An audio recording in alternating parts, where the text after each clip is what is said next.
Warning, this show contains adult language, so viewer and listener discretion is advised. Welcome to another edition of Up and In It. I'm your host, Adrian Babashoff, and if you're new here, welcome as well. And if you're wondering what the show is about, it's entirely dedicated to improving quality of life for both people and planet through liberation and independence, moving you from surviving to thriving and living life on your own terms. Today's episode 233, and it's Smart Preps for Supply Chain Shortages. I'm not quite a prepper. I'm a bit of a prepper, I guess. I like to prep for just things that make sense. I'm not building a bunker and things like that, so I'm kind of like an urban prepper.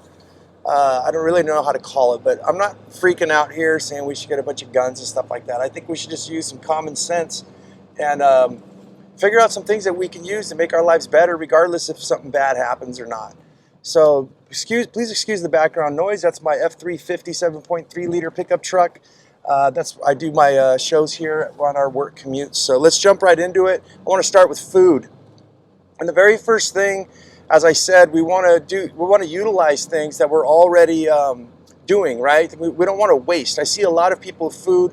They'll go and buy a bunch of stuff like canned foods and things like that they don't even eat, and then they end up expiring and they throw them away. We don't want to do that type of thing here. That's a waste of money, and we're not really running our life like a business. So what we want to do first is you want to really find out what you want to eat. What are the things that you're already using? And then if you have pets, you want to figure out which, your pets I think are pretty easy. You could buy some canned foods to stock up, things like that. But if you have significant others, wife, husband, family, any family members, children, you want to figure out what everybody's going to eat. Do they like mac and cheese? Is it the kind of thing that you want to feed your kids? I think the most difficult part is finding stuff that's healthy. But in a way, a lot of like pasta noodles and rice-a-ronis and things like that, those are kind of things that keep very well as long as you're eating them. So what we want to do is we want to make like a food journal. And if you're organizing your life already like I am, I have a whole menu and I pre-planned what I'm going to make for dinner, breakfast, lunches, and things like that for the entire week. And I have my same go-to chicken Alfredo. My kids love it, right? So I have a whole recipe of how to make that in my pressure cooker, my air fryer. I've got all kinds of different things. So what you want to do is you want to take a journal of stuff that your family does like and start buying those things and stocking up on them. And you want to keep them in rotation. So a couple of dry food things that I like. Well, first of all, before I move, I guarantee you if there was something bad happened, and everyone was going hungry, you did something like my next thing, my notes is dry foods, you got some dehydrated apricots or something, and your kids were like, that's just gross. When they get hungry and they get a sugar tooth and you give them that, it's going to be the best thing they ever tasted. So yeah, take in consideration of things like that. But yeah, there's many dry foods. I personally don't do beans, like I do canned beans. There's no particular reason why. Other than it makes me fart. There, I said it. Shit. I am a gassy. I think a lot of people are, but I just kind of find that it's possibly not that healthy for you to live off beans. I don't know. There's different people saying different things, but one of the dry foods I like is jasmine rice, and I've got probably about 20 pounds of jasmine rice. I love doing Thai cooking, so I keep things like that. I've got the dry Oregon protein powders. I should probably not name drop that way in case anybody ever wants to sponsor my fucked up show, I'll have to tell them, you have to pay me first. But no, those organic protein powders are really good. They keep very well. You can mix them with water in a pinch, and I use those every day. I make my smoothies. I've also got dried peanut powder, peanut protein powder, and that's another one. I'm using those dried moringa powder, raisins. I put in my oatmeal. Oatmeal's another good one. I have quinoa and stuff like that. Those are really good dry grains and things like that. Depending on if you're eating paleo, or vegan, I think it gets kind of rough. There are some things out there that you can do. I'll move on to canned foods next. If you are paleo, they have canned chicken. They got canned just about anything. Canned tunas. Those are things that I think that you should stock up on if you're doing the paleo. What do they have that's paleo I started using was almond flour and coconut flour. Almond flour is not that sustainable for people who know. I don't have time to really go in details, but they grow a lot of it here in Central California, and it's eating up a lot of water. It was ridiculous, like how many gallons it takes just to make like a nut. But you know what? We got to do what we got to do right now so we can get out of the system for good. So for now, I do buy some almond flours and things like that. So these are good things to keep around.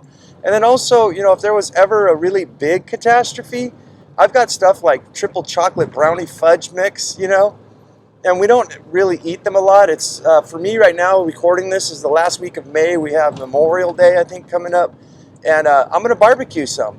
Yeah, I make brownies in my barbecue. I use it as, an oven. I use it as a grill and everything. So, yeah, every once in a while we'll use it. So it's not like it's just sitting there. But in a bad catastrophe, if something ever did happen, a crazy hurricane or an earthquake or something like that, and your kids start to lose it, make some brownies. That makes everybody happy, So, yeah, canned foods, beans. I buy Rosarito refried beans. I try to buy all organic.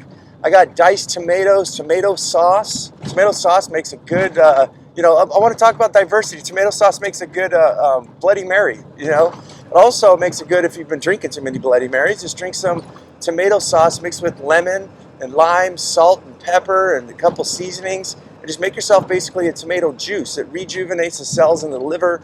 It's got electrolytes in it. There's just something about it that just makes it really good. I also use the chunked tomatoes and tomato sauce to make salsa.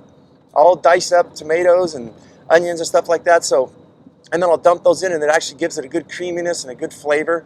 So you want to figure out what you're eating and buy accordingly and keep these things in rotation. And when I say rotation, I guess I should explain that is like as soon as you have like a bunch of tomatoes, like a whole case of it, and you're getting down to the last like 4 cans or something, go put it on your notes and go buy yourself another case and put the case in the back and always move the old ones towards the front, and do that with everything that you have.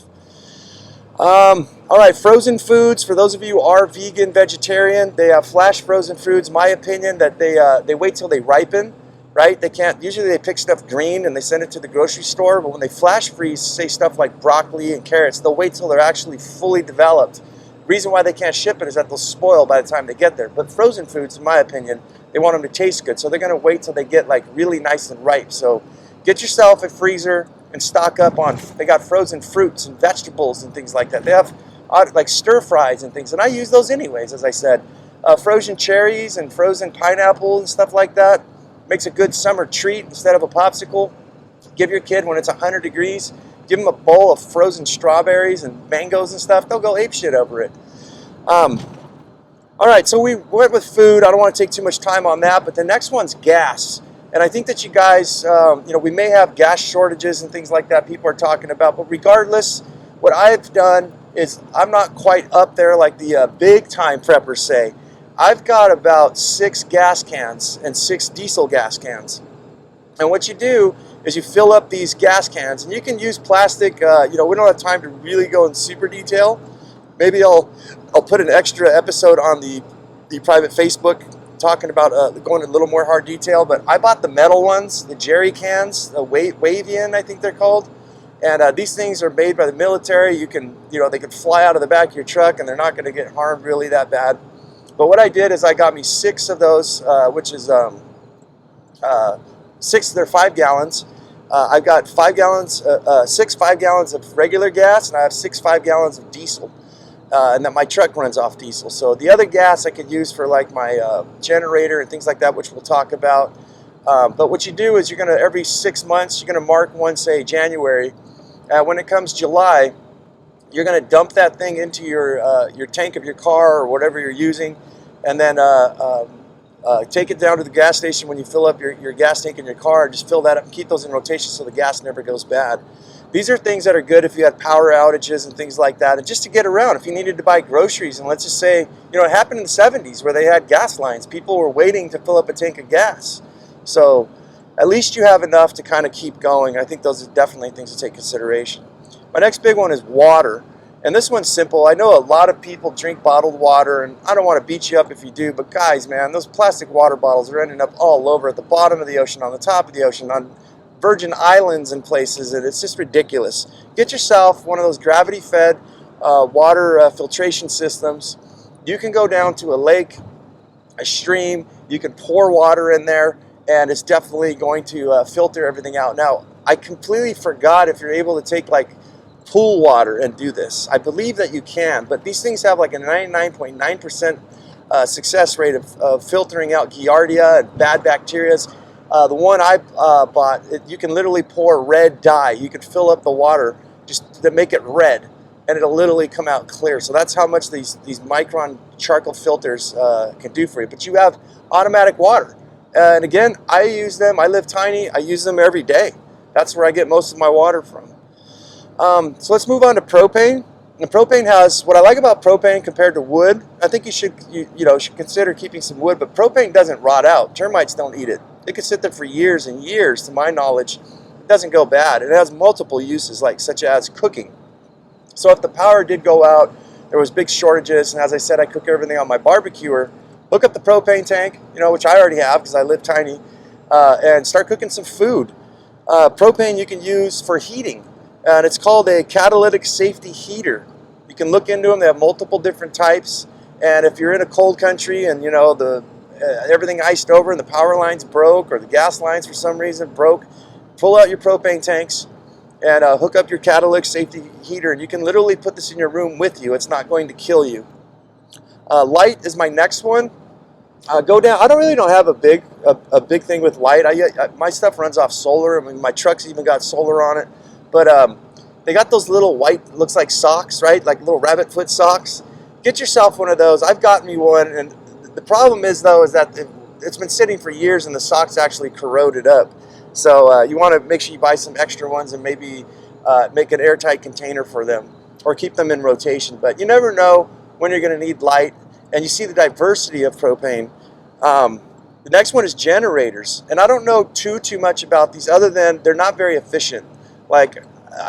Just off the top of my head, I think that you were going to get something like 30 hours of runtime off a propane generator.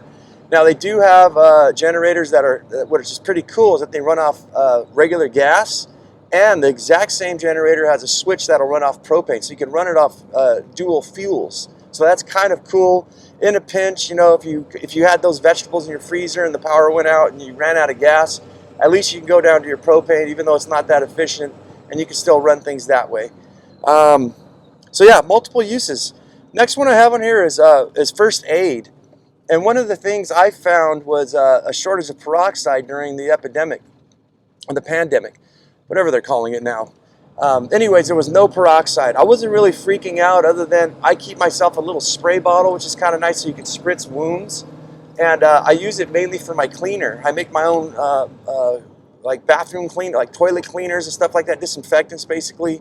And it consists of cheap vodka, hydrogen peroxide, what else? Some white distilled, not olive oil, but white vinegar. And there was a shortage of the peroxide, so I figured, if somebody ever got hurt, and we look at what happened with the pandemic, we're not freaking out here, but it took a while for people to actually go into the doctors and see them. And if you had something going on and the doctors are fucking with you and they're just like, nah, you gotta wait, whatever, at least you got some peroxide to, for your animals. It comes in handy for everything. My next one was aspirins. If you are taking aspirins, I don't think they really buy yourself a small bottle. I know they do expire, but I've had some for oh my goodness, probably 5 years. Just got a migraine the other day. Took them. They're way past their expiration date. Did it work? Heck yeah. Snapped me right out of my headache, my migraine. But I don't never take them all the time. So when I do take them, it really helps. If you pull the muscle or something like that, they're supposed to help with anti-inflammatory and stuff like that. And I don't know if I buy into all of that kind of stuff. I think that your body's hurting for a reason and saying, don't use this so we can repair it. You take an aspirin and it numbs it out. Next thing you know, you're over there using it. So, but in all cases, it's really good to have. If you got inhalers, just off the top of my mind right here is what I did for my daughter. If we have a supply chain shortage, my daughter has asthma. I do treat it with high dosages of vitamin C regularly every day. Also, she's on raw cow's milk. And so it's not really a big issue. But if we did have to go someplace and the shortages happened to where I didn't get my my milk, I couldn't get my vitamin C, which I'm completely stocked up on. I buy it in bulk powder. It's called ascorbic acid, and I've got probably about 2 pounds of it. But I take about 5,000 milligrams a day mixed with water. So it'd be very rare but just in case, I carry one with me in case she ever has an asthma attack. I got one in my truck, one in my home, and I got an extra auxiliary one as well. So think of anything if you have people that are like diabetic or like me, I'm on high blood pressure meds, so I've actually upped it to where I get 100 count prescription on my blood pressure, and that way I never really run out. And I actually saved a whole bunch and kept those in rotation. If you need to, you can lie to your doctor and say, I lost my medication, I need a new one, and so you always have 100. That's what, 3 months in advance. You always have 100 in stock. And again, just like the gas cans and your food, you just keep them in rotation. Neosporin's my last one over here. That's probably a really good one for cuts and things like that. Salt is a really good one. So a lot of people don't know that hot salt water will help to heal out. I mean, if you had deep cuts and things like that and it started getting infected, soak it in some hot salt water. Do yourself a favor, buy a couple, like a big, maybe like a half a pound of like Himalayan pink sea salt. Again, you're going to use this anyways, right? I eat sea salt every morning, just a tiny little bit when I can remember, to lower my blood pressure, and it works. Shared this with other people and it works for them too. Sugar, dry stuff, just things like that. I don't have enough time to go into all of them, but I thought that hopefully that these things will kind of get you guys familiarized. And hopefully, that's the future of the show. I want to find out what you guys like. YouTube has been my best indication because I can see how many views and the duration of stuff. And so far, it seems like some of the supply chain shortage videos are doing good, and RV living. So I'm going to start doing a couple of these prepping ones here to see if that's what sparks anybody's interest. And like I said, guys, it's not really something huge. Get the guns, go to the barn, just prepping, and what things that make sense. It makes you feel, when you have these things too, knowing that maybe you'll never use them, of course, I'm sorry, you are going to use them, but knowing you have an extra abundant supply really makes you feel a lot less stressful, like in case something did happen. Look how many things in life have happened where you never thought that, like that could occur. And we want to be ready. We want to be ready with money and food and energy and water and anything that we can, gasoline, to live a good life, right? So that's the show, guys. Upandinit.com. You guys go to the website, check stuff out there. You can actually leave me a live voice message. I also want to give a shout out to Podpage. If any of you guys are doing podcasts, podpage.com, go to them. These guys are ridiculously great. They help me with my getting my website, my domain name transferred and all that kind of stuff. These guys really, really put in the work and really care about you. So I definitely want to give them Podpage a shout out, even though we're not affiliated, other than they host my website. So yeah, upandinitshow@gmail.com. You guys can email me. Everything's always in the descriptions below. So guys, it's Up and In It on TikTok, Instagram, YouTube, Facebook, and anywhere where you can find the podcasts. And as I always say, guys, go out there and have yourself a near life experience. Don't lose your muchness. Carry on the fire. Hume it up. Live it, love it, own it, and bone it, my friends.